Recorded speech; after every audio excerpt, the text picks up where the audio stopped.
দাড়ি কাটা নেকির কাজ না দাড়ি রাখা নেকির কাজ? রাখা নেকির কাজ। আমি আপনাকে বললাম 100টার মধ্যে 80টা মুসলমান দাড়ি চাচা, ঠিক কি না?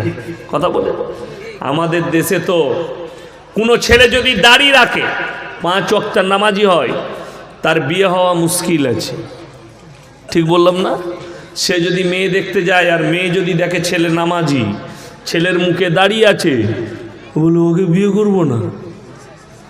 কি হলো, বিয়ে করবি না? না না, ও নামাজি দাড়িওয়ালা ছেলে, ও খ্যাপা। কাকে বিয়ে করবে? শুয়োরের মতো চুল কেটেছে, গাঁজা খায়, মেলা ঘুরে বেড়ায়, হারাম খায়, বলে হ্যাঁ এই ছেলেটা স্মার্ট ছেলে।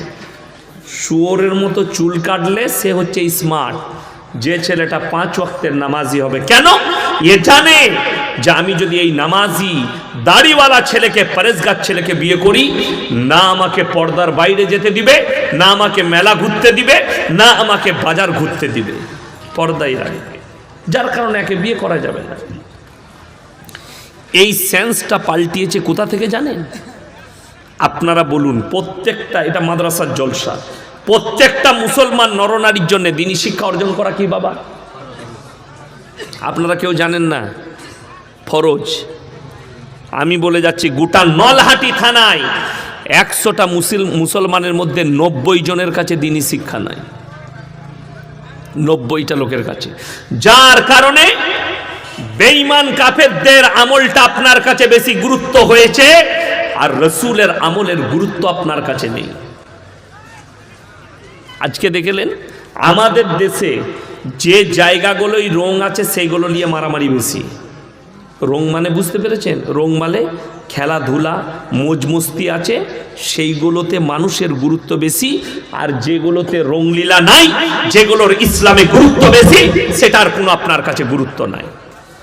কেউ যদি ইচ্ছাকৃতভাবে, একটা দেখুন, আমরা মরা বাড়িতে যাই না?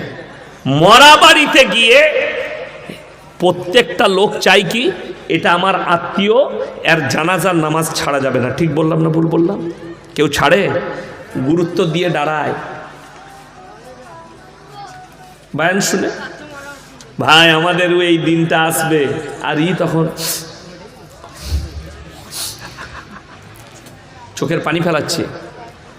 কিন্তু দুঃখটা কোথায় জানে? কেউ যদি, এখানে আলেমরা পেছনে বসে আছে মনে হয়, কেউ যদি জানাজার নামাজ ছেড়ে দেয়, কোনো গুনাহ আছে? আপনাদের জানা নাই, কোনো রকমের কোনো গুনাহ নাই। এটা হচ্ছে মাসলা। কথাটা বুঝতে পেরেছেন না পারেননি? কারুর যদি জানাজার নামাজ ছেড়ে যায়, তার কোনো গুনাহ নাই। কিন্তু একটা ব্যক্তি যদি জেনে শুনে ফরজ নামাজ কাজা করে, গুনাহে কবিরা, বড় গুনাহ। আপনাকে দেখিয়ে দেবো, আপনি আপনার বুজুঙ্গে লক্ষ্য রাখবেন। যে যে গ্রাম থেকে এসছেন, তোমার গ্রামে তুমি লক্ষ্য করবে, ইয়াসিন ভাই বলে গেল, এটা মিলিয়ে দেখি একবার কেমন করে। এই কিছুদিন আগে আমাদের এক কাছের মানুষ, আমার আত্মীয়, আমার গ্রামে মারা গেছে। তো খুব কাছের মানুষ, ইন্তেকাল করেছে, আল্লাহ জান্নাতি করুন। তো জোহরের নামাজ পড়ে জানাজা, আমার আব্বাজি ধরে ধরে নিয়ে গেলেন ওনাকে। তো উনি কথা রাখলেন। তো কি বললেন জানেন? জানাজার আগে খুব কড়া কথা বললেন। কথাটা কিন্তু খুব গুরুত্ব। আমি তো প্রায় জলসাই বলি, এটা মানুষকে বুঝাই, প্রায় জায়গায় আমিও জানাজায় গেলে বলি। কি কিছু লোক আছে উজু করে দাঁড়িয়ে থাকবে, শুধুমাত্র জানাজা পড়বে, অথচ মসজিদে ফরজ নামাজ হবে, হারামখোর ফরজ নামাজ পড়ে না। ঠিক বললাম না ভুল বললাম? এরকম লোক আছে না নাই? সমাজে উজু করে দাঁড়িয়ে থাকে, জীবনে নামাজ পড়ে না, তার কাছে নামাজের কোনো গুরুত্ব নাই। কিন্তু জানাজার নামাজের গুরুত্ব আছে। যে নামাজটা ছাড়া গেলে কোনো গুনাহ নাই, আর যে নামাজ ছেড়ে দিলে গুনাহে কবিরা, আপনার কাছে বড় গুনাহ হবে, অথচ সেই নামাজের গুরুত্ব নাই। আমাদের দেশে এই দেখবেন, আর কিছুদিন পরেই শবে বরাত আসবে। 14ই ফেব্রুয়ারি শবে বরাত। আমার ডায়েরিতে আমি দেখছিলাম, কতই বললাম? 14ই ফেব্রুয়ারি ডায়েরিতে লেখা আছে, গুপ্তের ডায়েরিতে, শবে বরাত। আমাদের দেশে মারামারি হয় শবে বরাত নিয়ে, অথচ শবে বরাতের রোজা কেউ যদি না রাখে কোন রকমের কোনো গুনাহ নাই। আমাদের দেশের মেয়েরা ফোন করে জিজ্ঞেস করে, হুজুর কি নিয়ত করব? আমি বলি তুই নিয়ত কর, আমি মরবো। আবার কি বলবো? কেন কেন বলছে? ওকে তো জিলাপি হুজুর গুটকা কর বলে দিয়েছে। তুই নিয়ত করবি আমি শবে বরাতের 2 রাকাত নামাজ পড়লাম, আল্লাহু আকবার। ওদের শিখুইছে। কেউ যদি তাকিদ দেয়, তাকিদ মানে জোর দেয়, কালকে রোজা রাখতেই হবে শবে বরাত, এর থেকে বড় কাঁচা বেদাত আর কিছু নাই। নফল রোজার জন্য তাকিদ করা যাবে না। শুধু তাই নয়, মারামারি হয়, মসজিদে এলান হয় আমাদের দেশে, আগামীকাল শবে বরাত, একটা রোজা হবে, আজকে ভোরে ভাত খাবেন, সেই ইমাম রেডি হও, কিয়ামতের দিনে কেলানি খাবেন। আমি বলে যাচ্ছি। যদি বলেন কেন, তাকে বলি তোমার কাছে শবে বরাতের গুরুত্ব বেশি না রমজানের ফরজ নামাজের ফরজ রোজার গুরুত্ব বেশি আল্লাহর কাছে? কথা বলে না? ফরজ রোজা কোন বাপের বেটা ইমাম আর মুয়াজ্জিন কোনদিন মসজিদে এলান করেছে রমজান মাসে সেহরির সময় উঠে, আমার ভাইয়েরা, বন্ধুগণেরা, আমার মায়েরা, তোমরা তাড়াতাড়ি উঠে সেহরিটা খাও। একটা রোজা যদি বিনা কারণে, বিনা ওজরে যদি কেউ একটা রোজা ছেড়ে দেয় নিজে থেকে ইচ্ছাকৃত ভাবে, সারা জিন্দেগি রোজা রাখলে একটা রোজার মাসুল দিতে পারবে না। এই কথা কোনোদিন হয়? কথা বলেন। অথচ যদি এই কথা বলে, কোন রকমের বেদাত নয়। এই তাকিদ লোককে দেওয়া যাবে, এই তাকিদ আপনার পরিবারকে দেওয়া যাবে। এই একটা রোজা যদি ইচ্ছাকৃত ভাবে ছাড়ো, তুমি আল্লাহর কাছে জবাব দিয়ে বের হতে পারবে না। সারা জিন্দেগি রোজা রাখলে মাসুল দিতে পারবে না। এটার গুরুত্ব নাই। গুরুত্ব আছে কিসের? নফলে। শবে বরাতে হালুয়া রুটি। কিছু গ্রামে তো বোম বাস্ট হয়, বোম। দাদিরা পয়সা দিয়েছে, যাবে পুতাদিকে বোম ফাটাগা, তো দাদো কবরে ঘুমিয়ে গেলে জেগে যাবে। আর গ্রামে বলছে যুদ্ধ চলছে, তাড়াম দুরুম ফাটাম ফুটুম। আবার ওই হাদিসটা কার শুনেলেন? কার? দাদির আর খালার হাদিস। শবে বরাতের দিনে গোটা ঘরের চারিদিকে মোমবাতি দিচ্ছে, কলতলায়, পায়খানা ঘরে, দেওয়ালে, দরজায়। দাদি মোমবাতি কেন? তো দাদু এলে হোঁজট খেয়ে পড়ে যাবে। কবরে তাদের কি হচ্ছে তা ঠিক নাই, শবে বরাতে তোর হালুয়া রুটি খেতে হবে। নাউজুবিল্লাহ। এদিকে কে বুঝাবে? অথচ দাদি ফরজ ইবাদত করে না। 5 ওয়াক্তের নামাজ পড়া ফরজ না ফরজ নয়? কথা বলে। 90টা লোক বেনামাজি মুসলমানদের। অথচ আপনাকে দেখিয়ে দেবো এই মুসলমান মারামারি করে কি নিয়ে? নফল ইবাদত নিয়ে, নফল নামাজ নিয়ে। অথচ তার কাছে ফরজের কোনো গুরুত্ব নেই। দ্বীনি শিক্ষা অর্জন করা ফরজ, আপনার কাছে দ্বীনি শিক্ষা নেই। আছে কোনটা? বেঈমান কাফেরের আখলাকে গুরুত্ব দিয়েছো।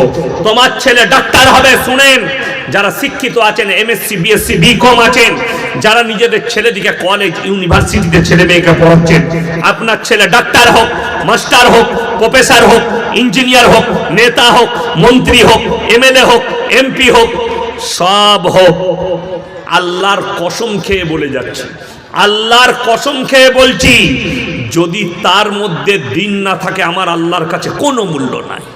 আমার এই কথা যদি কোনো বাপের বেটা মৌলবি কেটে দেয় এখন স্টেজে, আমি আর জীবনে সমাজের মুখে বক্তব্য রাখবো না।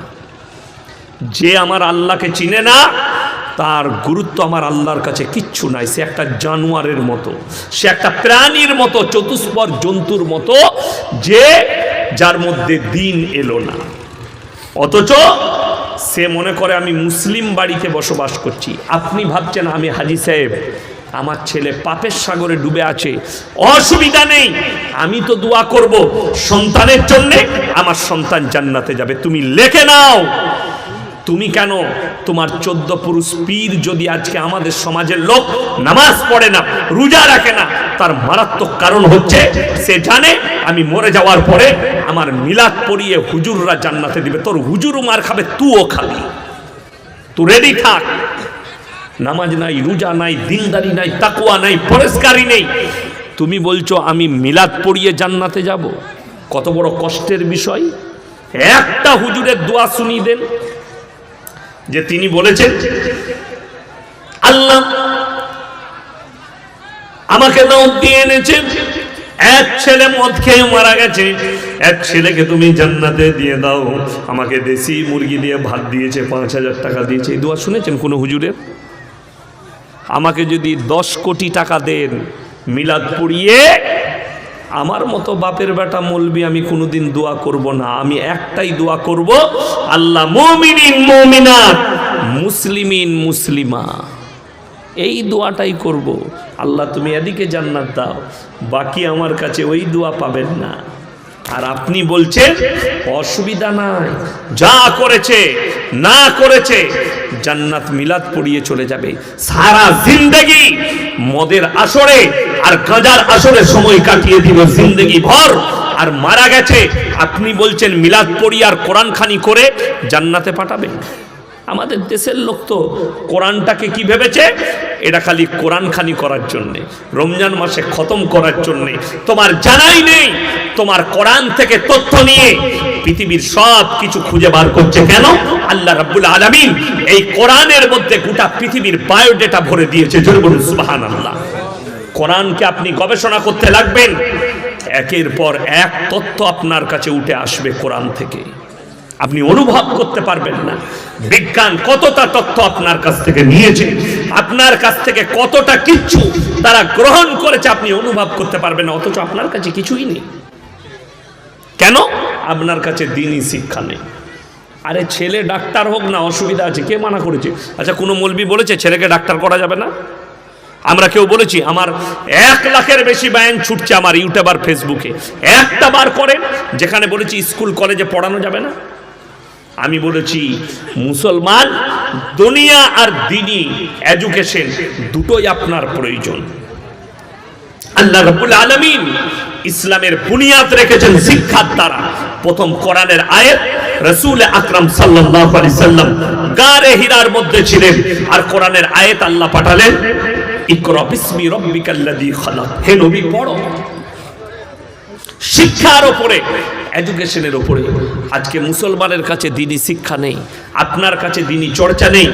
তা না হলে মদ কখনো মুসলমানের কাছে হালাল হতে পারে, তা না হলে গাঁজা মুসলমানের কাছে হালাল হতে পারে, তা না হলে নেশাগ্রস্ত জিনিস আপনার কাছে যেটা আল্লাহ স্পর্শ করতে মানা করেছেন সেটা আপনার কাছে হালাল হতে পারে।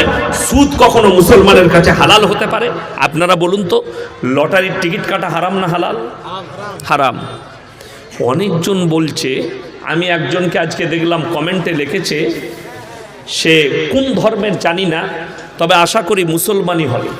সে লিখেছে কোরআনে হাদিসে কোথায় লেখা আছে যে লটারির টিকিট কাটা হারাম।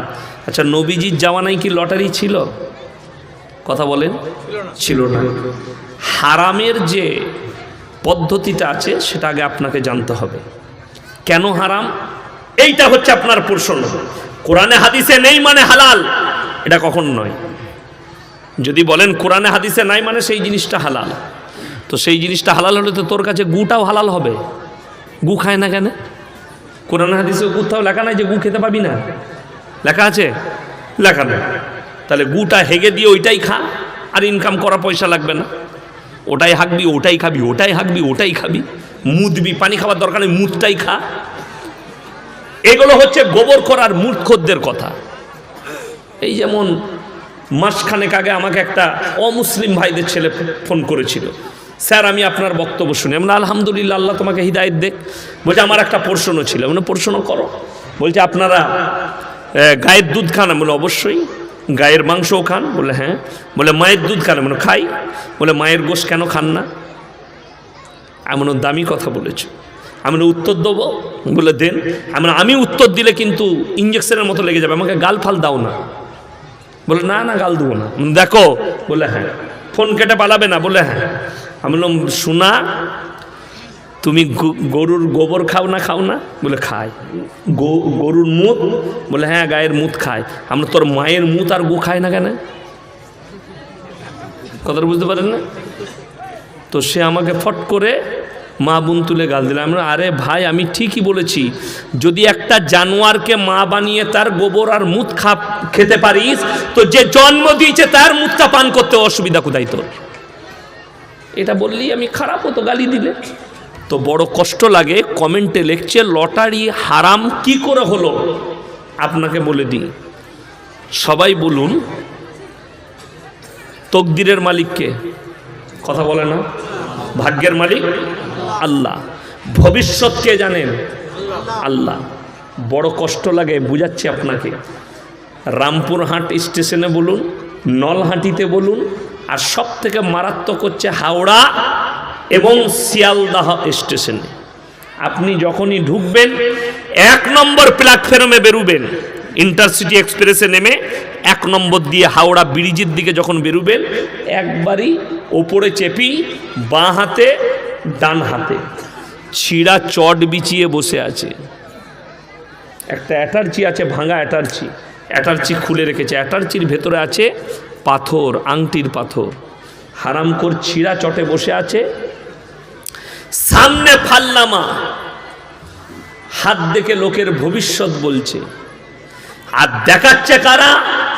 50,000 1 লাখ টাকা বেতন পায় কলকাতায়, অ্যাসেম্বলিতে চাকরি করে, উন্নয়ন ভবনে চাকরি করে, 80,000 বেতন পায়।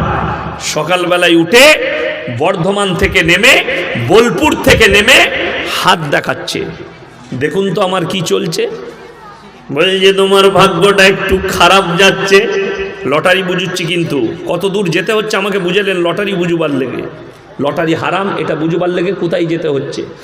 তোমার ভাগ্যটা খারাপ চলছে, তোমার একটু গোলমাল মনে হচ্ছে, তোমার বউয়ের সঙ্গে রোজ অশান্তি হচ্ছে। কি দেখলে শালা রোজই ঝগড়া হয় বউয়ের সাথে, কি হইলে? তাহলে লেগে গেছে তীরটা। ভাগ্য বটে একটু প্রমোশন আটকে আছে। বললে কি করতে হবে? বললে এই পাথরের আংটিটা নিয়ে যাও, আর এটার আংটি বানিয়ে পড়বে। 40 দিনের ভেতরে তোমার বিবির সঙ্গে মহব্বত হবে, আর এই আংটিটা নিয়ে যাও, তোমার ভাগ্যটা ফিরে যাবে। যে ব্যক্তিটা লিখছে সে 80,000 বেতন পায়, সে যখন অফিসে ঢুকবে তার